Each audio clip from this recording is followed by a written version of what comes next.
fiscally responsible, financial geniuses, monetary magicians. These are things people say about drivers who switch their car insurance to Progressive and save hundreds. Because Progressive offers discounts for paying in full, owning a home, and more. Plus, you can count on their great customer service to help when you need it, so your dollar goes a long way. Visit Progressive.com to see if you could save on car insurance. Progressive Casualty Insurance Company and Affiliates. Potential savings will vary. Not available in all states or situations. This episode is brought to you by Alexa Plus. Say hello to Alexa Plus and see how Alexa can do more for you. Need tickets to that last-minute show? Craving your favorite restaurant? Sit back, relax, and talk naturally. Alexa's on it. Alexa learns your preferences to create a personalized experience. And now, Alexa Plus is free with Prime on your Amazon devices, like Echo and Fire TV. Learn more at amazon.com/Alexa Plus. What happens when the job you love leaves you emotionally and financially wrecked? You can get 99 nice comments and one mean comment. You're going to fixate on the mean comment. Ian Danskin is the creator behind Innuendo Studios, known for deeply researched, emotionally intelligent video essays on media, politics, and culture. But in 2025, after years of barely scraping by, he hit a wall. The debt just to the IRS broke like $60,000, $70,000. And then I also had a maxed out credit card that was in collections. In debt and no longer sure he could keep going, Ian did what so many of us are ashamed to do. He asked for help. I could have been saying I was struggling years ago, and I might not have ever gotten to this point. What does it cost to stay thoughtful in a system that only rewards output? What happens when your job is your identity and they can no longer support each other? The creative economy is broken, but some people are still making it work. We're here to find out how. I'm Open Mike Eagle. And I'm Anna Marie Cox, and this is Past Due.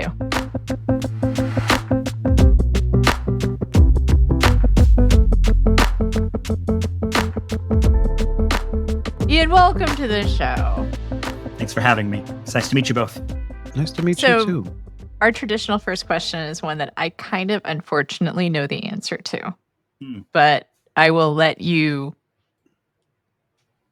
tell the story, which is, we're trying to pull, the curtains back on creative economy and what actually happens for people who may seem successful even, right? But people don't understand, the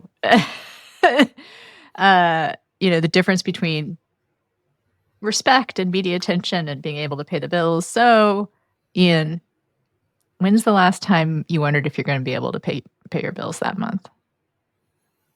I guess 3 months ago. And do you? Depends on what you I was like, I could tell this story about bills, how I know right? this. How it came to our attention, but why don't you? So, I am a YouTuber. I've been at it for, I guess, 11 years now. And when I started, I was in school. Like I went back to school in my late 20s, early 30s to finish my degree. And while I was in school, we got if you're filing taxes while you're a student, you get, at least in Massachusetts, the opportunity tax credit. And so most years, I was still getting a tax rebate when rebate season came in.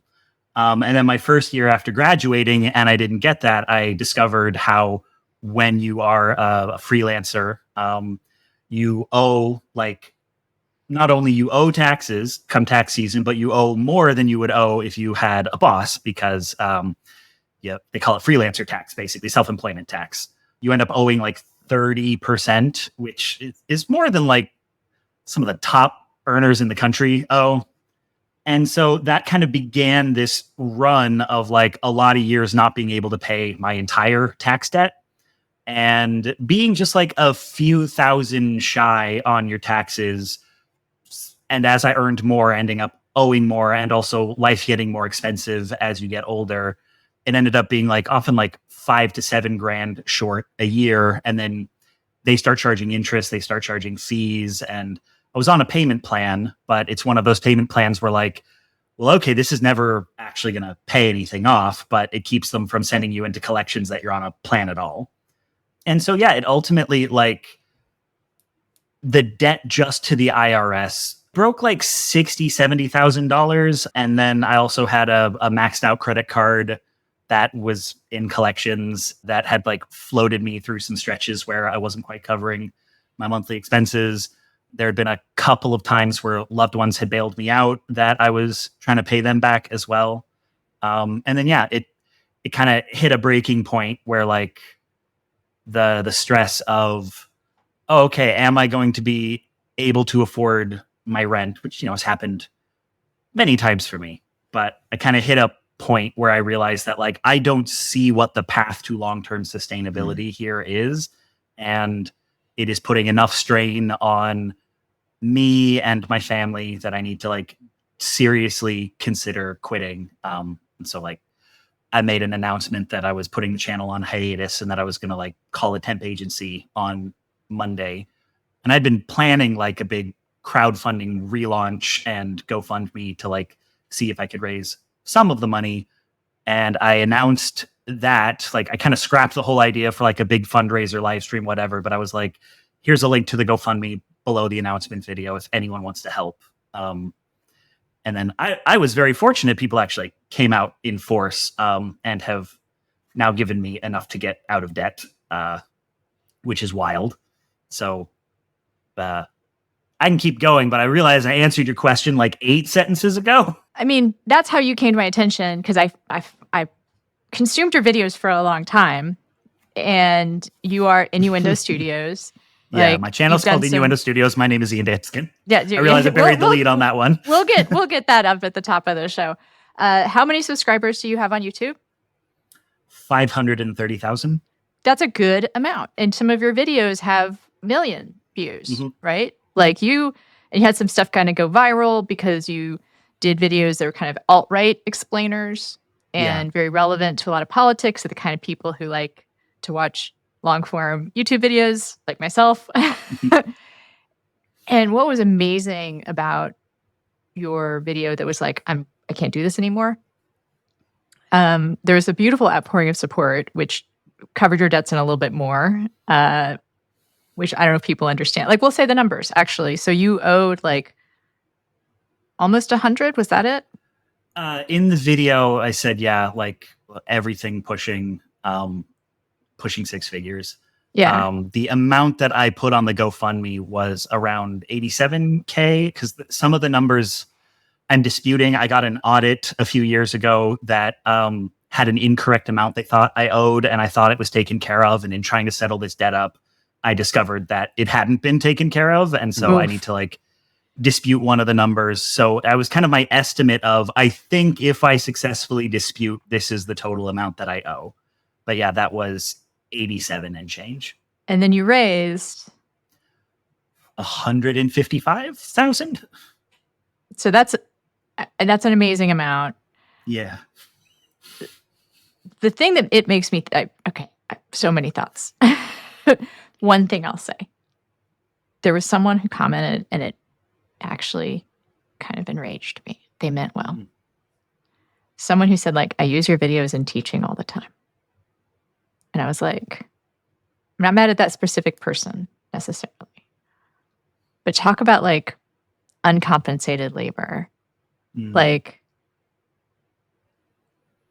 I just was like, this is like teaching people using your videos is something someone needs to be compensated for, right? It's either something someone needs to be compensated for, or it is a great, wonderful thing that could happen in a completely different economy from the one we have, right? Like, I would love it if I just knew that I was guaranteed a basic standard of income and I could put everything out for free, like that would make me incredibly happy if we lived in that world.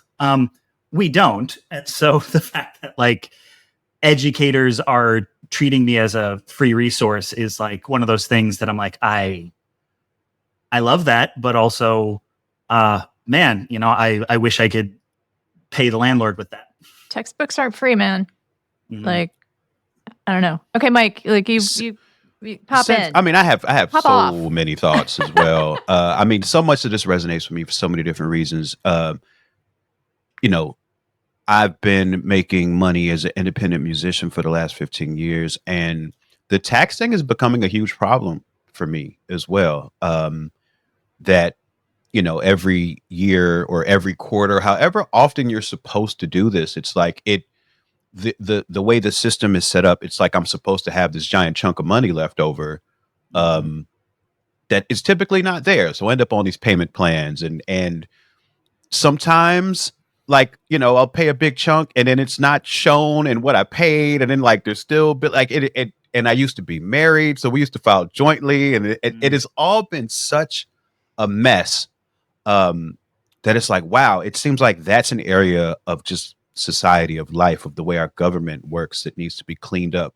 so much. Because like you as a YouTuber, as successful as you have been, and like you're not doing Mr. Beast style videos that cost $50,000 to make. It's like if you're generating this content with low overhead that people are engaging in and loving and using to educate people, and there's this mass of people who are interested in what you have to say, and even when given the opportunity to, will support you. It's like, okay, then what is messed up about the structure where there's no clear avenue for them to do that?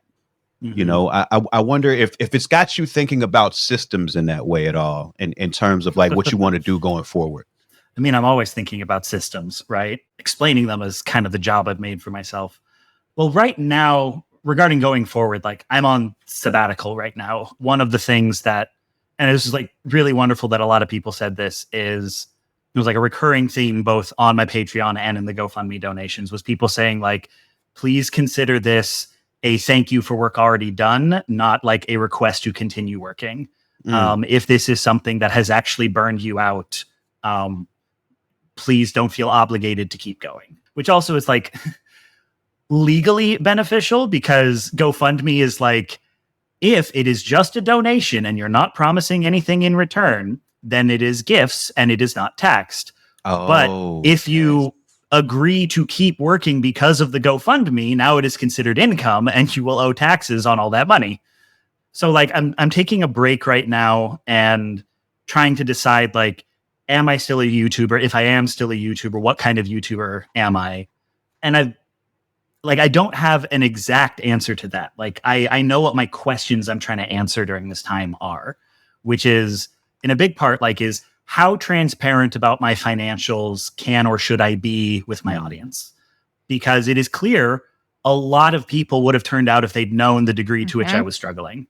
But there was also this anxiety, right? That like, there's a stereotype about YouTubers. I think anyone who posts stuff in public, that like you can get 99 nice comments and one mean comment, you're going to fixate on the mean comment. Absolutely. And I usually pride myself on, I think, being fairly impervious to that. That like, if I see 99 comments, I'm like, great. And if I see a mean comment, I'm like, well, that person's clearly a ding dong. But I realize that even when you don't agree with it, it still impacts what you think other people think about it. And so I'd been planning to do like a Patreon relaunch that was like saying, hey, here's all the stuff I'm doing on Patreon that I haven't announced. But I kept being like, oh, well, you can't do that until you've like released enough videos. You can't do that until you've done the stuff on Patreon enough. And I kept delaying because I thought I really needed all my ducks in a row, because people were going to be really skeptical about me. And so to then scrap all that and just make a video being like, everything's effed. Can I swear? Yes. Everything's fucked. Please swear. And like, I don't know if I can do this at all. And then get this outpouring and realize like, I could have been saying I was struggling years ago and I might not have ever gotten to this point. But then you have like the follow-up, like a couple days later, when a lot of the positivity has like kind of crested, is the haters come out, right? And, some of them are just people being like, oh, you don't produce enough, you don't deserve this. Like, it's all the stuff that was in your head before. But also like the really freaky stuff comes out, like the people who are like, I'm going to kill you and your family, right? Like, wow. You get those people, and they're not good threats, they're like sending me pictures like, we're going to send our agent to your house. And they send a photo of a guy with like an AK-47 or whatever. And I do a reverse image search on it. And I'm like, yeah, that's from an airsoft subreddit from 12 years ago. That is a paintball gun, right? Like, I know none of this stuff is real, but it's this desire to like smack you for having said anything. And that fear that was in your head that for a couple of days got relieved by this outpouring of support. It's like they've made it their job to put that back in your head and to make you nervous about being open about your situation. Can I ask you a quick question about that? Yeah. Because one thing you're speaking to is something that is very important to this show, which is about the anxiety around being transparent about your finances. I mean, it's just it is the engine that powers most of these conversations.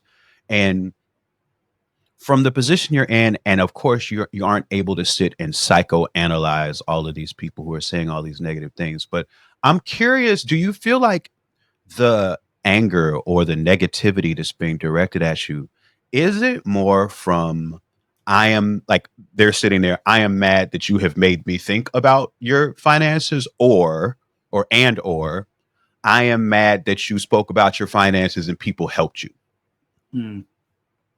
There's like a spectrum of it. Some of it is just straight up resentment and like, it feels weird to say, like jealousy, right? That like someone sees an outpouring of support that they don't have or don't think they could have. And of course they're going to feel resentful about that. And like, I will cop to the fact that like, I am hyper aware that a lot more people than me need the kind of support that I've gotten, and a lot of them are not in a position to get it. And so some of that resentment is valid. It doesn't need to be directed at me. That's not helping anybody. But I absolutely agree that like, yeah, lots of people should be able to say, I need help. And most of them aren't going to get nearly twice as much as they asked for. Some of it is also like, I have spent my career poking the alt-right with sticks. And so I've got a lot of like hard conservative people who are looking for any reason to try to destroy me and are going to see any display of vulnerability as an opportunity to like dogpile on you and make it harder for you to ask for that help. They also just like periodically throughout my career, they flirt with the idea of, what if we destroy his life with a harassment campaign the way we've destroyed a lot of other people's lives with harassment campaigns? And I will cop to the fact that like, as a cishet white man, they tend to get bored of me pretty quick and move on in a way. Like, people have been hounded for years for way less than the stuff I've done. But that being said, it is still like a terrifying situation to be like, what if this is the time they don't get bored? What if this is the time they actually do like show up at my house to shove dead animals in my mailbox, which is a thing that happens to people when these folks get mad enough at you. Some of it, I think, is just like an entitlement to content. This idea that like, if you are a creator of any sort, you should be working in a particular way. And that, just the basic like capitalist mindset of, if you are struggling, it must be your own fault. And so I've had people like say things like, why wouldn't you just move to the greater like Dallas metropolitan area, which is so much cheaper than where you live, as if like moving doesn't cost money, as if like networks of friends and family are not important, as if like my health insurance isn't tied to the area that I live and that's going to be different, or as if self-employment taxes are cheaper anywhere in the country, people who don't know about your life and their world is simpler if they remain in ignorance about that and just assume you could be fine if you weren't such a loser. I feel like I need to do a couple things here. One is that I need to put y'all in touch with some better accountants, because there are ways around some of the freelance tax stuff, which is, being an LLC or an S Corp. And I've been very fortunate to have inherited from my intergenerational wealth in-laws, like had a really good accountant that turns out actually per hour is not that expensive. So I can recommend him. Might be able to help you out. So many other thoughts. When I think in systems, and that's another thing that I feel like that's what my job is as well, what I've made my job. I think about how much of the harassment would dissipate if we had universal basic income and nationalized healthcare. Because it's the anxiety about all of that turns people mean, right? Like if other people knew not just like how you would be freed by universal basic income and nationalized healthcare or more free, right? A lot of creators would be able to focus on their work, not because they could live on UBI, but because like you would know, like, all right, like I've got some space here. I've got some mental space. Another thing maybe we'll follow up on. But how other people's anger can be dissipated if they know they have enough to live on, right? Like, not all of it alt-right is alt-right. But even then, I feel like some people this is a classic thing, right? Like, people get radicalized to the right because they're experiencing capitalism in the same way that other people on the lower end of the economic spectrum. Not I see you shaking your head a little bit. Not always what happens. I mean, there's a basic sense of, you have to maybe start with There's racism. a head bob, not a head shake, I promise. Okay. Like, there are other reasons too, but I do believe that economic scarcity and class resentment and racial resentment can be like the brew that sends people to the right, And so if you take away one of those things, it might help some.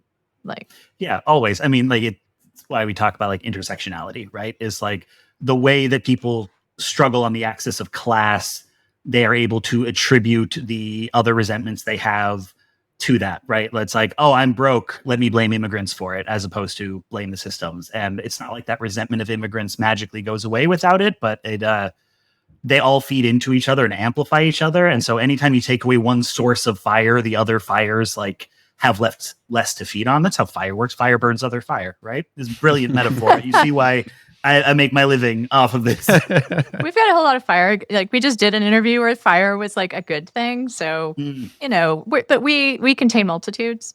I also want to say, appreciate you acknowledging cis het white guy as being part of the equation as well, because it is when a creator who is not that gets a lot of attention that those fires, again, the bad kind of fires,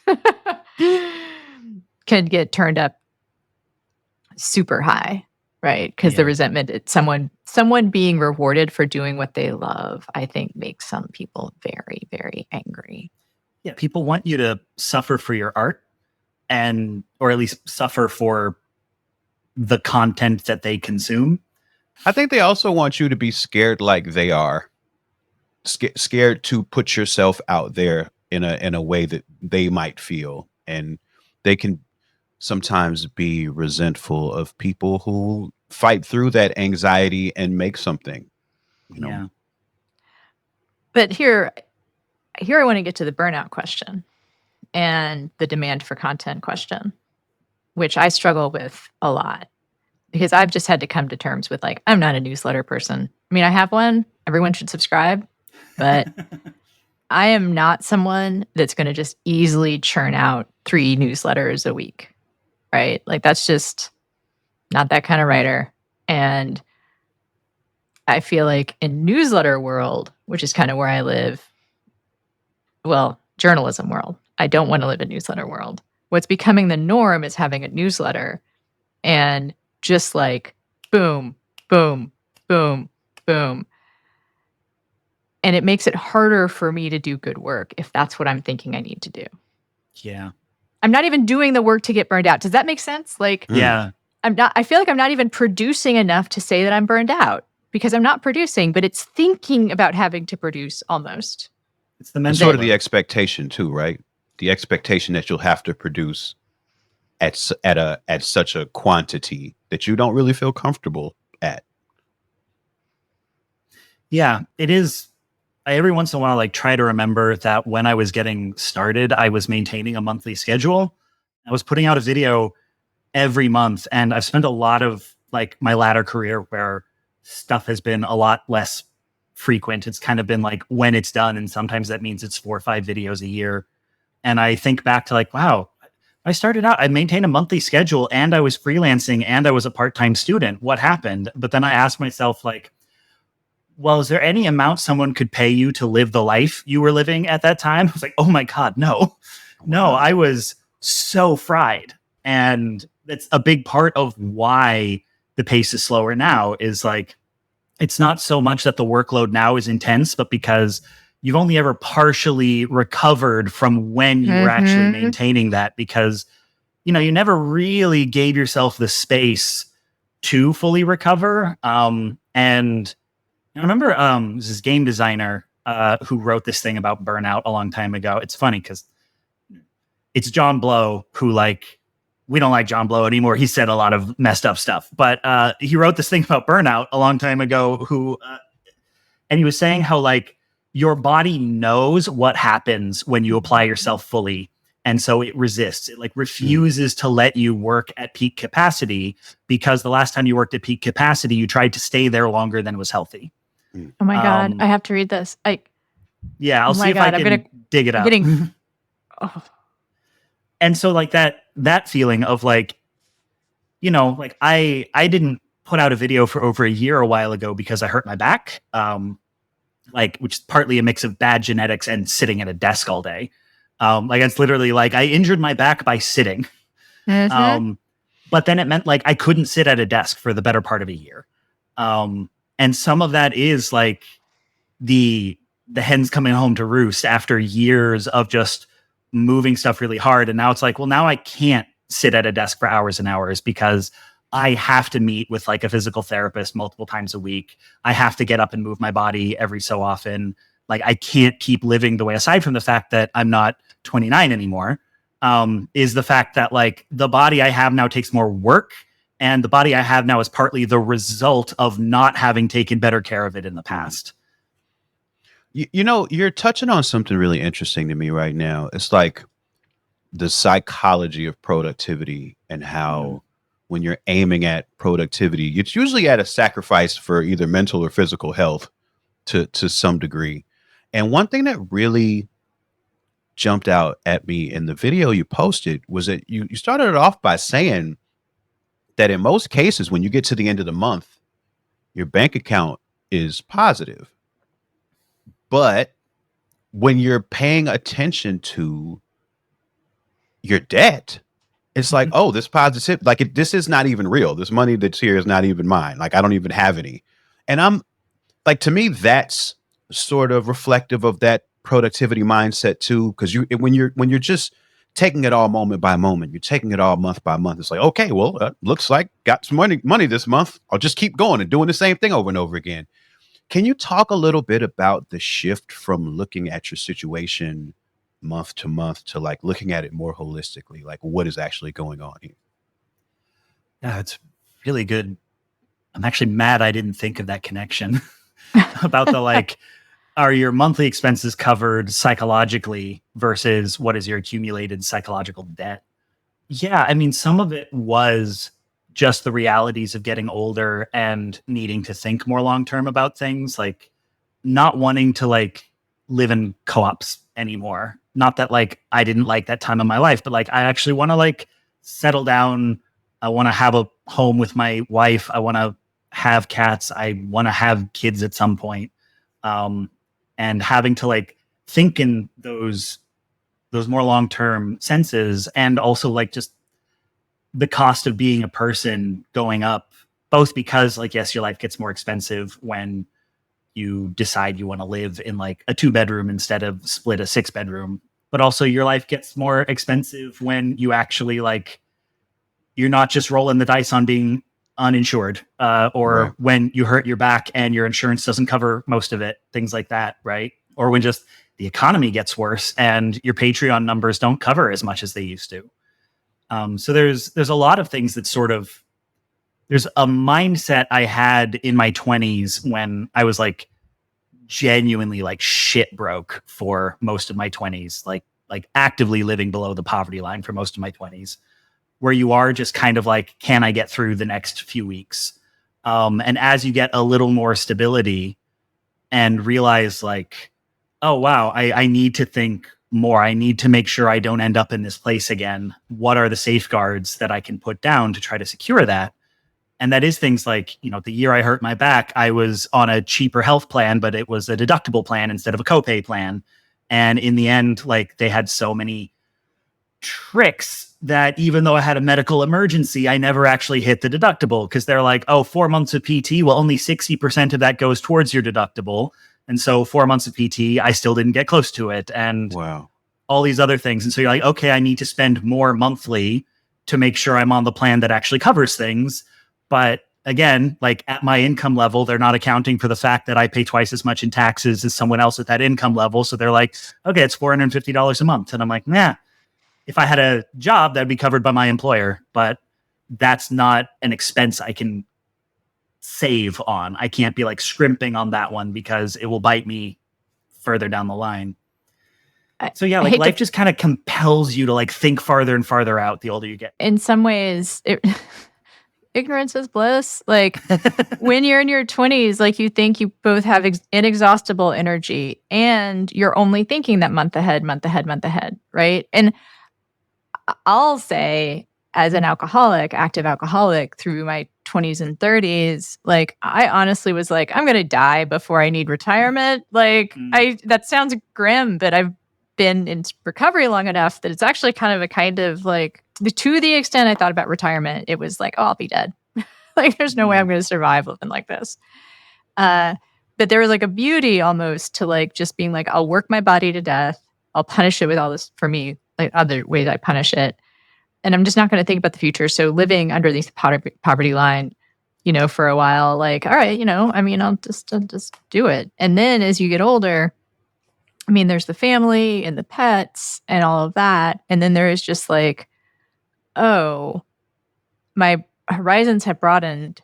And that is an enormous psychic weight. And I'll just bring it to me, which is that I don't have this idea in my head anymore that I'm going to make it big and that's going to solve all my problems, which again is kind of like a folly of youth. And just, I don't know really what I'm saying, except that, God, this shit's hard. And there's an enormous psychic toll on being aware of all of it, you know, like just having to hold it all in your head at once. I also think when I was younger, I valued my like freedom and independence. And as I get older, it's not that I don't value that, but the desire for a degree of stability and security increases. And I think that's partly because you have more brushes with how fragile you actually are. Yeah. And you discover that like, oh yeah, it was really, really easy to only care about, you know, what is my freedom to and not my freedom from, when you thought you were invulnerable and when like your body could take more punishment, when your brain, well, not that my brain could take more punishment, but my brain didn't realize like what being healthy felt like. Once you give yourself a bit of the care you haven't given yourself and you realize, oh, I've needed this for a long time. I need to make space for this. Yeah, that's a huge shift to like realize that this thing you valued so much was in some ways actually deeply unhealthy for you, at least at the extreme you took it to. Yeah. This episode is brought to you by Factor. Cold days, big goals, absolutely zero interest in cooking? Factor makes healthy eating easy with fully prepared meals designed by dietitians and crafted by chefs. No planning, no grocery math, no, what did I buy this ingredient for? I love that Factor has quality, functional ingredients, including lean proteins, colorful veggies, whole food ingredients, and healthy fats. And there's so much variety. Over 100 rotating meals every week, including the new Muscle Pro meals, if you're doing strength stuff. And they support your diet, whether it's high protein meals, Mediterranean, whole ingredients, healthy fats, or more. Plus, there are no refined sugars or artificial sweeteners. I've looked for something like this for a long time, and Factor really is the best. It's good food that tastes great and is ready in about 2 minutes, always fresh, never frozen, no prep, and no stress. Head to factormeals.com/pastdue50off. That's 50 off. And use code PASTDUE50OFF to get 50% off and free breakfast for a year. Eat like a pro this month with Factor. New subscribers only, varies by plan, 1 free breakfast item per box for 1 year while subscription is active.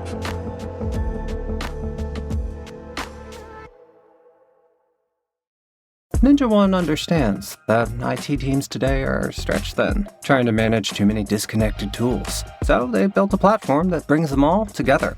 Ninja One unifies endpoint management, autonomous patching, backup, and remote access into a single intelligent platform.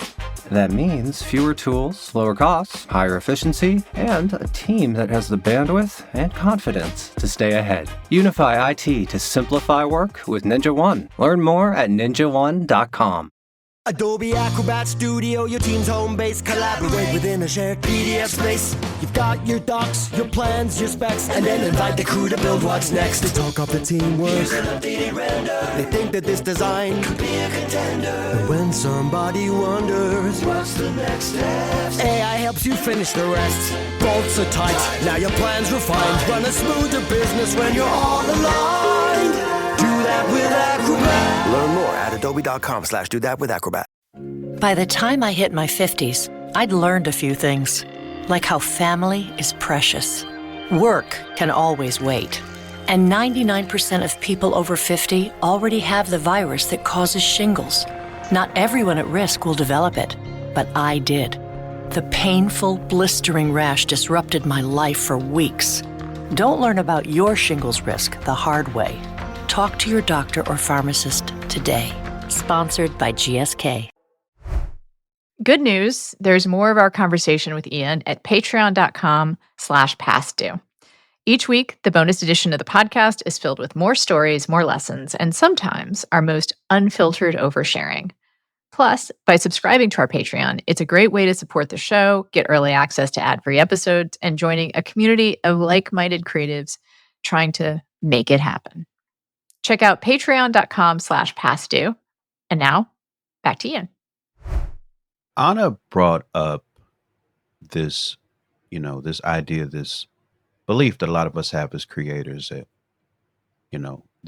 I like to call it like the game changer fallacy. Like just the thing's going to happen. And once the thing happens, then everything's going to be okay. In your video, you talked about how you had felt close to making it as a YouTuber, which is it's so incredible to hear, considering 500,000 subscribers and multiple videos over 1 million views. Like it's from so many perspectives, it would seem like you were very much there. What would have I wonder in that moment, what would have making it look like? And even now that you had this time to process it more, what does that idea even feel like now? It's funny because I've made it, quote unquote, multiple times in my career. My first video essay, by the standards of when it came out, was kind of a viral hit. Nowadays it would be kind of middling, but at the time, for video essay about video games, it was a big deal. And then there's the point where my Patreon first got high enough that I could make it my primary gig, and then launching the Alt-Right Playbook, which took off to a degree that the stuff I was doing before that didn't. So there's a bunch of times where, based on the standard of living I had at the time, I kind of made it. And you kind of discover that making it is never going to be a single event. That you kind of have to think more about sustainability. You have to think more about what is, we kind of think of, my lefty brain is talking about the difference between winning an election and mobilizing a movement, right? That winning an election is so long as you have a critical mass on a particular day, then your work is done. And so it's provided you had enough patrons on this day, then you've made it. But it's actually well, no, you actually have to cultivate that audience over time, and you can't just work. And then once you hit it, you can coast. It's no, it's going to be work all the time. And if you set a standard of you just work yourself to the bone, you have to keep that up. If the only way that you made it was by pushing yourself that hard, you're not going to be able to sustain that. Yeah. So now I think, and you get really attached to the thing that gave you that security, that it's not that it was necessarily my dream to be a video essayist. I had a lot of artistic and creative ambitions, and that's the first one that made me enough money, and it's given me room to do a lot of other things. Like I get to work in animation, I get to work in like graphics, I get to work in audio production and whatnot. But it also makes you very, very afraid to branch out because you have no idea, like there's this opportunity cost to doing any of your other interests. And so sustainability now just takes into account what is my day-to-day look like? What is my relationship to my work? And is that a healthy relationship? And if that is not a healthy relationship, can it be made healthy? And if it can't, do I need to be doing something else? I want to just mark and maybe drill down some more into a thing you mentioned coming from the guy we don't like anymore, the game developer. John Blow. John Blow, which is that the body remembers. Body keeps the score. Problematic book for me. But I think so much truth to the trauma of capitalist ideas of production and productivity, right? And that you do get to a certain age, and that trauma has added up in a way that maybe you didn't consciously realize. Like I've just realized in my 50s, I can no longer work the way that I work. It just, my body won't do it. Like my brain, but even more to the point, my brain won't do it. Right? If I push myself that hard again, it breaks won't work. And I'm having to find new ways to think about myself and my relationship to my work. And I don't know if I can wrap this up with a question, except if that's a practice that you're working on, if that's a thing that you have people that you talk to about. Like, what is the way that we come to have a relationship with our work that can sustain us both spiritually, psychologically, and sort of financially without these pressures of the system that almost broke us? That was one of the overarching questions for my work last year. Is I was trying to experiment more. I'd like said to my patrons at the start of the year that like, I don't know if this is financially stable, but so if this could be the last year of Innuendo Studios, I want to get fucking weird with it. And I was trying to experiment more. And I found, because like what used to happen was I'd be working on these big political videos, and then I would take a break and do a video that was kind of like a passion thing. And most of the time, those were some of my favorite videos to make. Like taking a break, I did this 8-part series on Mad Max Fury Road and like the history of feminine archetypes in action movies. And I'm like, I just made it my job for 3 months to watch as many action movies as I could and read all these like academic essays about violent movies. And I just had a blast like going down that rabbit hole. It's a very like undiagnosed ADHD thing to do of like, I just made a special interest my life for 3 months and it was glorious. Time to talk about fascism again. And so last year I was trying to do that again. I was trying to be like, yeah, let me just grab weird, funny ideas and run with them. And I just found that wasn't working this time. Like every idea I had that I tried to run with, I ended up being like, this idea is not substantial enough for how much work I put into these things. And so all the fun gets sapped out of it. And some of that was just a lot about my life was really stressful at the time. And I needed to just accept that like the work will not save you. Like if your life is hard, your life is hard. And you gotta find the work that can speak to that. You can't just do the thing that was fun 6 years ago and expect that to be the same. So I came into this year recognizing that like, even before I was considering packing it all up, that, okay, I need to find what the work that is restorative is now, because the stuff that was restorative before is not doing it anymore. And I've been like rewatching a lot of old videos trying to be like, what is the theme of the stuff that was fun? What is the stuff I remember most fondly? What is the line between what is the work I'm most proud of and what is the work I remember making with the most like joy, which are not always the same. And I haven't 100% come to a conclusion, other than one thing I know is I don't want to work solo as much as I used to. Like I'm pursuing a lot of different projects while I'm on sabbatical, which none of them are like really in any state yet, but has just been like putting out feelers, and any number of them might fail, but almost all of them are reaching out to a person and just being like, would you like to do this thing? And just knowing that like I did 11 years of being a one-man band, and I just want to see what it's like to not be alone in the work so much. And if that's not the thing, we can find something else. But just even giving myself that permission of it's time to try things you haven't tried before. I love how you're treating your sabbatical as a person. I mean, my first time meeting you, but even from your work, you can tell you're a very thoughtful creator, and you can get the sense, even talking to you now, that you're using this time to really reconsider and reevaluate your approach to this work and your life on so many levels.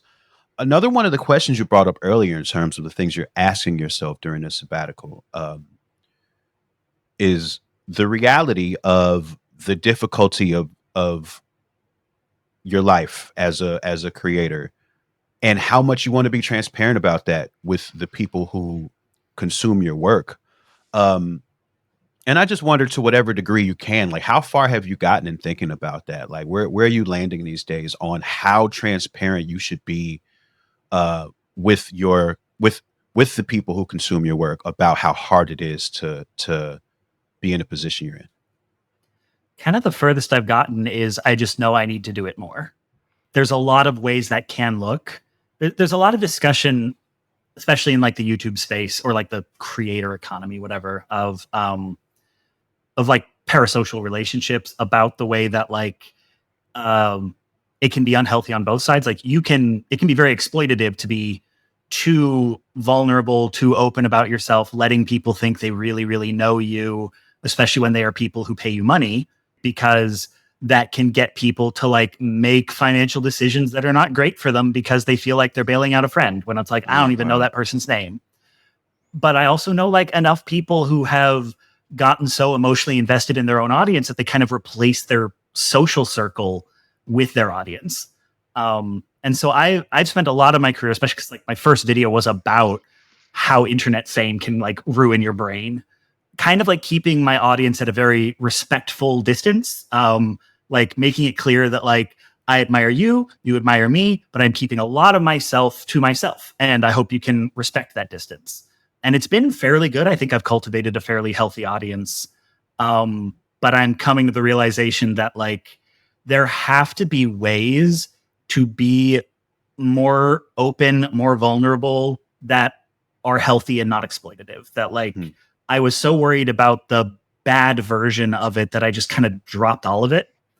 And so as soon as you say like, well, maybe you didn't have to drop all of it, maybe there are healthy ways to acknowledge your appreciation of your audience and be open and vulnerable about what your experience is without it getting like toxic and unhealthy and over investing in either direction. And that's kind of like the question now. It's like, okay, what does that look like? Are there people who are doing that in a healthy way? Are there people who have figured out like, here's how to be really nakedly honest? I mean, maybe I should be asking you two, because you talk a lot about yourselves and your situations here on this show. And like, do you have creepy fans? Do you feel over invested in your fans? Are your fans overly invested in you? And if not, how did you split that difference? I'm going to turn the camera around. I have thoughts. I'll just say quickly, to me, it's just being very, very aware of where to institute boundaries.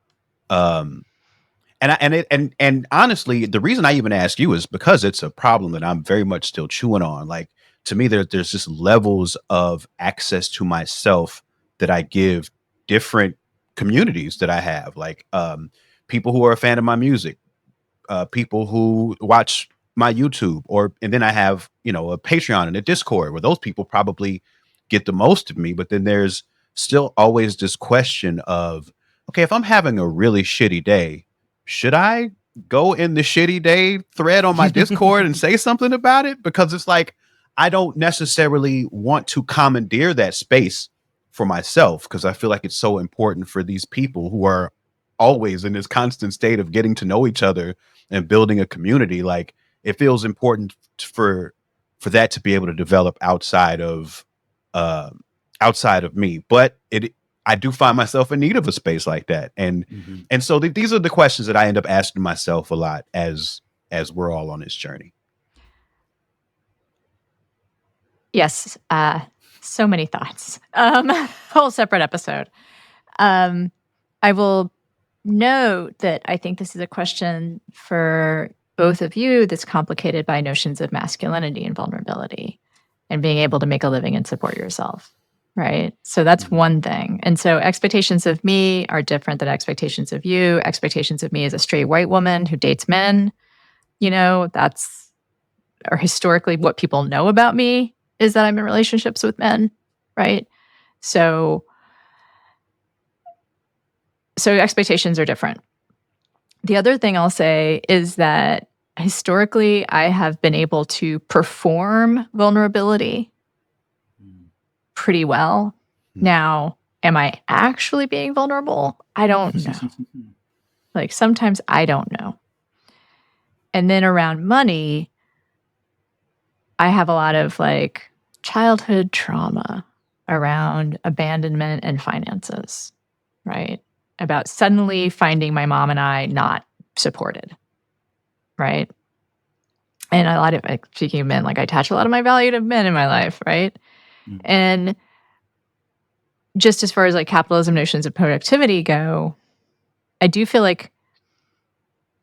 maybe I should just bracket everything by saying, you said someone figured it out. Both of you talked about figuring this out. I will say, I don't think it's possible to figure it out. I fuck up all the time. And part of my journey has been to let myself screw up in terms of how much vulnerability and how little vulnerability I put out, right? Because if I go too vulnerable, and I only know that really by what happens, and then it just has to be okay, and I rebuild some boundaries, And I think I have erred on the side of being too open, right? But I will say for me, part of that was, and this is tied up with femininity, part of that was feeling like I needed to get rescued. That's what it felt like for me. And that's why I would have a hard time doing a GoFundMe or something, because it triggers some really old shit. And part of me worries that I would like it to and also I would all my self-worth would be will you help me? And if not enough people helped me, that means I'm worthless. Right? Really, I should have gone into some other business. So this is just all to say that. But I think the thing I'll come back to is I don't think there's a perfect way to perform all this. I do think all of it is kind of a performance. And the one thing that I do know is that finding a trusted circle of people to work this through, not just a therapist, but people who are know what you're talking about. There is a writer, psychologist, who's now gone, and I'm going to forget his name, Royce, Robert Royce, I think. And he studied procrastination. Really interesting stuff. And he has a rules for writers about procrastination. I think this will just apply to what we're talking about. And one of them is spend as much time around other people who care about writing as you do writing. And I think part of that, he doesn't mention this, but I think part of that is just to remember that we're all in this common struggle together and we all negotiate all of this stuff all the time. And you need people to reflect back at you, just, I know what that's like. And that's the real intimacy, right? Yes, one of the things I thought of just while both of you were speaking was there's this book, I forget the writer's name, but my wife asked me to read it in preparation for our wedding. It's called The Art of Gathering.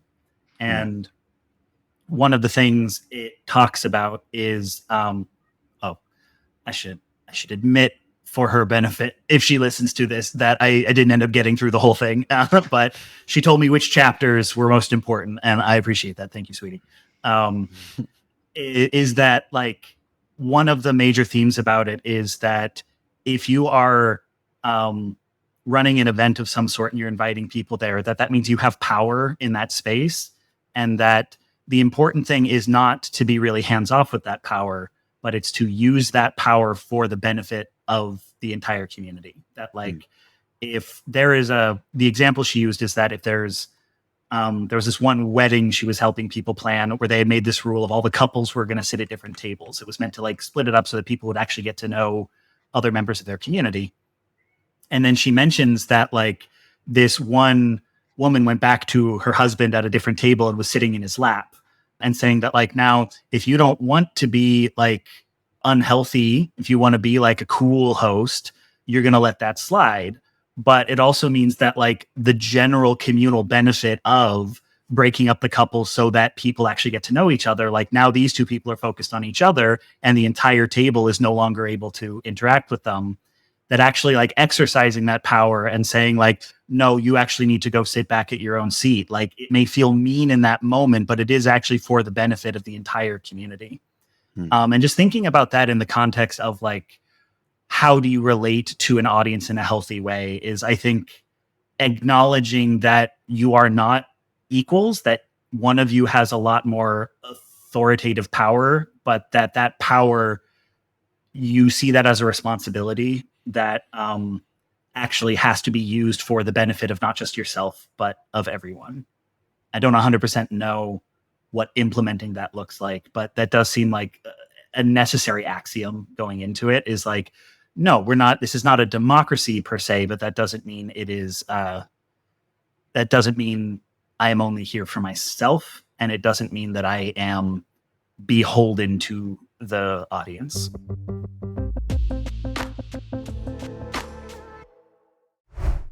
Well, one thing that's very important on our show that we do, especially because we're talking about how challenging it is to navigate the world as creators, is we love giving our guests the opportunity to plug things. So if there's anything, even though we know you're on sabbatical, if there's stuff you can point to where people can enjoy your work or help you out, please do let everyone know. Well, I'm Ian Danskin. I am Innuendo Studios on YouTube. I am Innuendo Studios on Blue Sky. I am Innuendo Studios on Tumblr, and I am Innuendo Studios on Patreon. I'm also Innuendo Studios on Nebula.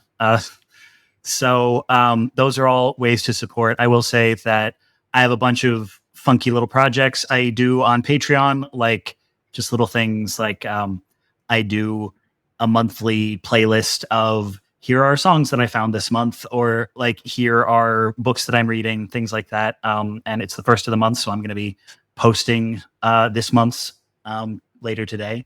So even though I don't quite know when or if another video is coming, there is still stuff if you were to back me on Patreon. So absolutely come hang out any old time. Thank you so much, Ian. Like, this has been a really wonderful conversation, and I appreciate every piece of it. I'm so glad that you're going to be able to take this break, and no matter what you do next, my appreciation for you is for all the work you've already done. Like, you made a huge difference for so many people, and I've just loved so much of it, and I'm so happy for you to be able to rest.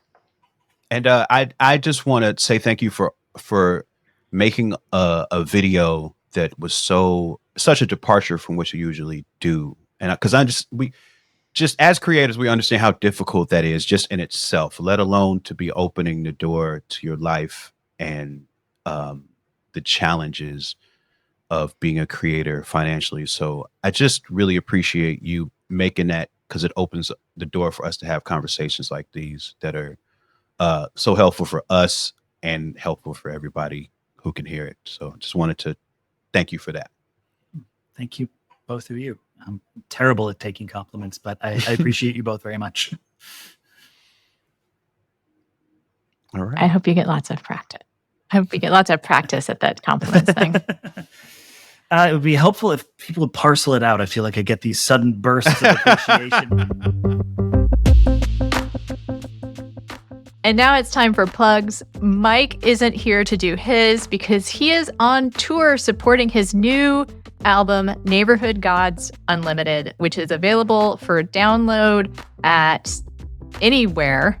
And you should also buy a physical copy of the album. Even if you don't have a record player, it works as art, and that's also the way that Mike benefits the most. It's really good. It was Best New Music on Pitchfork. This is a very tangible way to support our podcast and my favorite co-host. You can find out more about his album and his tour at mikeeagle.net. As for me, I have another session of my workshop coming up. You can find out more at annamariecox.com.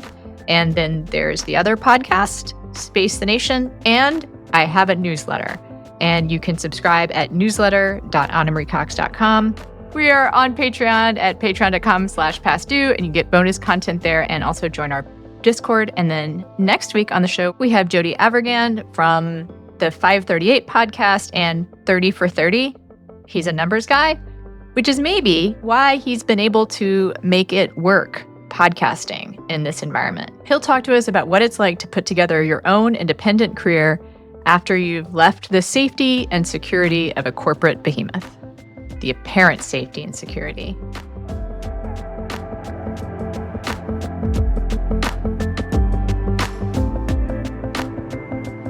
Past Due is hosted by Anna Marie Cox and Open Mike Eagle. It's produced by Andrew Steven.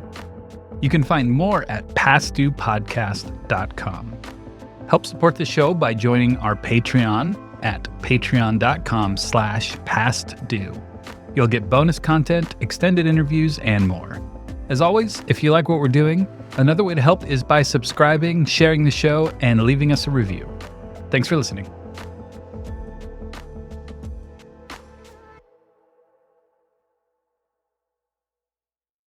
Not all darkness is dangerous. Sometimes it's the doorway to becoming whole. On the brand new podcast, The Shadow Sessions, hosted by me, Hibab Al-Faqih, a psychologist and trauma expert, we shed light on the hidden corners of the human experience. Through raw, unfiltered conversations from the edge of healing, The Shadow Sessions invites you to do the deeper work that leads to real change. Follow The Shadow Sessions wherever you're listening now. Sometimes it feels like red and blue states are just as divergent as post-World War II East and West Germany. So what can the US learn from German political history in order to create a more perfect union? Find out on the new season of The Future of Our Former Democracy, the Signal Award-winning podcast from More Equitable Democracy and Large Media. Hosted by me, Colin Cole, and Heather Villanueva. It's time to rethink democracy. So follow The Future of Our Former Democracy wherever you get your podcasts.